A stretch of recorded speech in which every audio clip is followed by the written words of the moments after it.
comment allez-vous? Moi ça va, là direction le labo pour faire une échographie, figurez-vous. Pas une échographie de ventre, une échographie de poitrine. Suite à mon rendez-vous d'il y a 2-3 jours, là je vous avais dit qu'on avait trouvé des mastoses. Donc on va checker ça, histoire que ce ne soit que ça et rien d'autre. Donc voilà, j'espère que ça va, qu'il n'y aura pas de mauvaises surprises. Et puis après, je vais aller un peu voir ma mère avec les enfants. Là, j'ai Kenan avec moi qui viennent du coup à mon rendez-vous. Parce qu'on fait que courir avec Noré depuis ce matin. On n'a pas arrêté, donc c'était difficile là, de faire garder Kenan le temps d'eux. Mais comme j'ai dit à Nono, les mamans qui ne peuvent pas faire garder leurs enfants, ben, elles vont faire des rendez-vous médicaux avec les enfants. Donc voilà, on y va ensemble. Puis je vous dis à tout à l'heure, du coup, je vous tiendrai un petit peu au courant. Ça y est, je viens d'arriver chez ma mère. Écoutez, le rendez-vous, ben, c'est bien passé, c'était trop rapide. Kenan, il a été sage, je pensais qu'il allait me faire la misère. Et puis j'ai une masse bénigne du coup. Donc j'ai bel et bien un kyste, mais à faire surveiller tous les 6 mois. Elle m'a dit que là tous les signes sont bénins. Donc je suis soulagée aussi. Et il faudra une surveillance. Quoi. Voilà. Et j'en profite pour vous redire les filles, pour ceux qui n'ont pas suivi ma story de la dernière fois, faites-vous suivre régulièrement, au minimum une fois par an, chez la gynécologue. Pour que si vous ayez le moindre petit souci, comme là par exemple, ce soit suivi. Il y a un suivi, qu'on sache, qu'il y ait des explications et qu'on soit rassuré que tout se passe bien. Mais c'est des choses importantes à ne pas trop négliger. Et je fais ce genre de rappel puisque moi je vous ai dit avant d'être maman en fait, il y a ne serait-ce que 4-5 ans, j'allais jamais chez la gynécologue. Jamais. Et au final c'est très important. Donc voilà. Et je viens d'arriver du coup, je vous ai dit que j'étais chez ma mère. Je vais vous montrer ce qu'elle a fait au four. Et franchement, avec, il doit faire combien? 35 degrés je pense, c'est la canicule. Et hier je lui ai dit comme ça, maman j'ai envie de manger des pizzas. Et elle m'a dit, ouais, tu sais qu'il fait chaud et tout. Et après, on ne s'est pas relancé, donc bon, elle n'allait pas faire de pizza, on se mangeait une salade. Et elle a fait des pizzas. Je vais vous les montrer. Donc, je ne peux pas faire de régime, moi, à Marseille. Vous avez bien compris que c'est impossible ici. Alors, regardez-moi ça. Elles sont pas magnifiques. Et on est d'accord que les pizzas des mamans, comme ça, c'est les meilleures. Tu n'as pas une manip? Fais un truc que je puisse tirer? Attends. Bien sûr que oui. Allez, vas-y, fais-moi voir la deuxième, celle du milieu. Pâte épaisse. Je me mange pour ces pizzas. Oh là là là là. Bien cheesy. Et là, on voit bien la pâte aussi. On va se régaler. Et celle-là. Vive nos mamans. Je vous jure, vive nos mères. Alors, vous savez ce qu'elle a préparé, ma mère? Elle a fait une sauce samouraï faite maison. Celle qu'il a fait avec du yaourt, des épices, tout ça. Là, elle m'a fait des briques à la pomme de terre et au fromage. Et la pâte, en fait, elle est spicy de la brique. C'est pour ça qu'elles ont une couleur un peu orange comme ça. Et le combo des deux. Waouh! Excellent! C'est exceptionnel, il faut qu'elle vous passe sa recette. Brique toute simple, pomme de terre et fromage. Ça fait partie de mes préférés de ma mère. Mais la sauce, là, c'est piquant, hein? Donc, je pense que c'est bon. Waouh! Ouais. Maman. C'est les meilleurs les briques. Maman. Mon amour. Je mange ici. Mais ça pique pour toi. Ça pique. Eh oui, mon amour, tu es trop petite pour manger ça. C'est que pour les grands.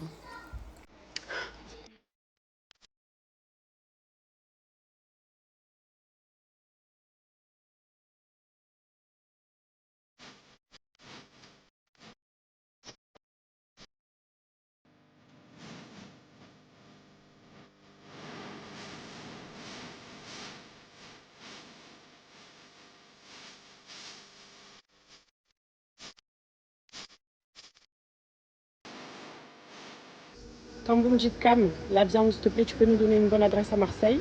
C'est ici, boucherie Les Coquières. C'est là que je prends ma viande pour mes barbecues, pour ma cuisine. Même beaucoup de ma famille se servent ici. Je vais prendre des brochettes. Les brochettes là-bas sont excellentes et il y a vraiment beaucoup de choix, c'est ça qui est bien. Et de choix originaux. Là, ici, c'est des wok de bœuf, du foie gras. Leur foie gras, il est maison, il est exquis. Et vous trouverez toutes sortes de volailles, de bœuf maturé. Il y a vraiment de tout.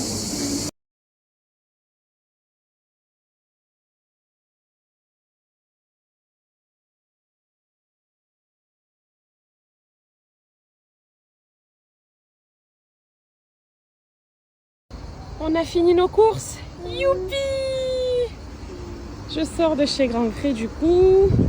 Donc j'ai acheté tout ce qu'il me fallait pour demain. Tout est par ici. Ma viande, elle est là. DJ, elle a croisé un tonton qui lui a donné plein de bonbons. Ma viande aussi par là pour le barbecue. Tout ce dont j'ai besoin pour demain aussi, c'est ici. On peut rentrer à la maison. Alors, je vous montre un petit peu ce qu'on a pris. Donc, j'ai pris des brochettes Tex-Mex. Ici, c'est des brochettes de bœuf au poivre et à la truffe. Ça, chez eux, brochettes de truffe, halal, c'est chez eux que je le trouve. Ici, c'est des brochettes façon un peu mojito à la menthe et au citron. Elles sont excellentes. Nono les a pris lors du barbecue de lundi et c'était délicieux. Du coup, je les ai reprises. Je vous les conseille d'ailleurs. Menthe citron, excellente là-bas. J'ai pris des chiches aussi. Ça, à la braise, c'est super bon. J'ai pris des merguez. Et ça, c'est le péché mignon de Nono. En fait, c'est des cuisses de poulet au barbecue qui sont désossées. Il n'y a pas l'os dedans. Et ça, au barbecue, pareil, c'est super bon. Je vous le recommande aussi. Ici, c'est pareil, d'autres brochettes marinées. Ça, c'est des bombés. Donc, c'est un petit peu au curry. Vous savez, curry épices indiennes. Voilà. Et si vous voulez l'adresse, je vous laisse screener ici, du coup. Il y a la 1 et la 2. Moi, j'étais à la 1, mais la 2, c'est la même chose. Et c'est de super bonne boucherie. Vous trouverez de tout là-bas.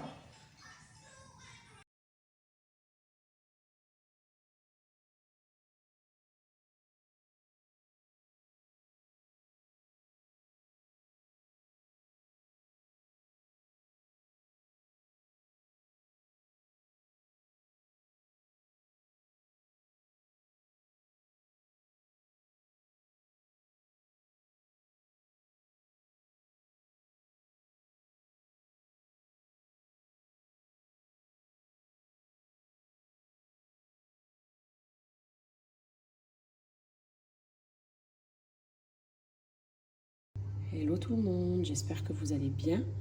Moi, je suis en pleine préparation du barbecue de ce midi.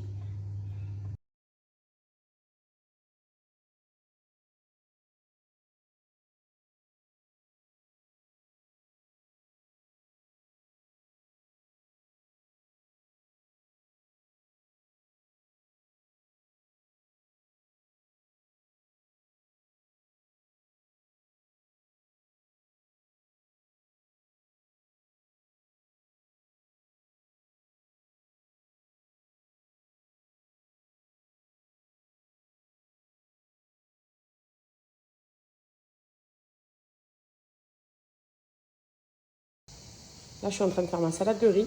Donc, j'ai mis du thon, du maïs, des olives, des oignons rouges avec des tomates et je vais faire mon assaisonnement avec de la mayonnaise, du poivre et de l'huile d'olive. Et c'est toujours une réussite cette salade, c'est trop bon, surtout en été.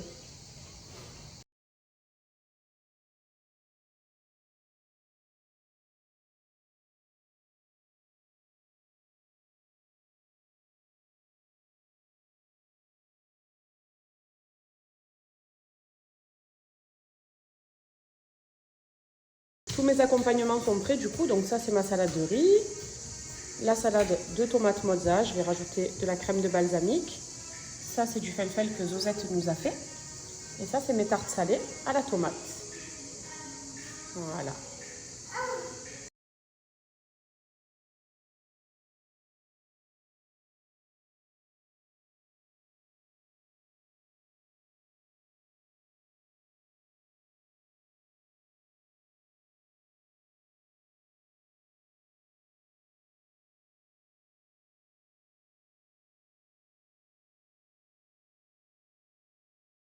T'as le roi Merlin ce matin pour en acheter une.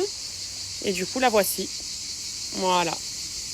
Là Nono il fait un dernier petit lavage de piscine, comme ça elle est nickel. Il a remonté une tonnelle parce que figurez-vous qu'à cause du vent elle s'est complètement explosée, la grise là qu'on avait. Donc il a été vite.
Alors ne t'inquiète pas ma chérie, une fois que tu seras mariée, tu sauras tout faire. C'est-à-dire que des trucs auxquels tu n'aurais même pas pensé, une fois que tu as ta propre maison, que tu as une famille à assumer, entre guillemets, une famille dont tu dois t'occuper, etc., tu sauras tout faire, et même mieux qu'encore ce que tu t'étais imaginé. Donc no stress. Il y a une première coco qui vient d'arriver. Notre spécialiste des cupcakes, notre sauce nationale. Si je vous dis que ces cupcakes sont les meilleurs cupcakes que je mange depuis toujours. Donc ça fait genre des années, depuis qu'on est toute jeune. Et à chaque fois qu'on se réunit, elle nous les fait. Parce qu'elle sait qu'on lui réclame à chaque fois toutes les cocos. Qu'est-ce que tu veux toi? Qu'est-ce que tu veux? It's good? Cupcake is good? It's good. Maë vient d'arriver. Regardez les belles fleurs que j'ai eues. Il est magnifique le bouquet. Et petit look du jour, du coup, on est sur une robe qui vient de la Casbah d'Alger. Et je l'ai achetée là-bas parce que je ne sais pas si vous voyez, mais il y a les signes berbères. Les signes, moi je suis une berbère, je suis une chaoui. Autrement dit, les berbères, c'est un peuple amazigh qui vit dans les montagnes. Et on en trouve en Algérie. Il y a les Kabyles aussi, on en trouve au Maroc. Et il y a pas mal de berbères dans beaucoup d'endroits. Et quand je l'ai vue, je l'ai achetée en rouge et en jaune, je l'ai trouvée trop belle. J'ai dit, mais alors là, celle-là, si je ne me la prends pas, donc voilà, j'anticipe parce que je me doute que vous allez dire ta robe et tout, calme et tout, c'est au bled. Et les deux saisons, je trouve aussi.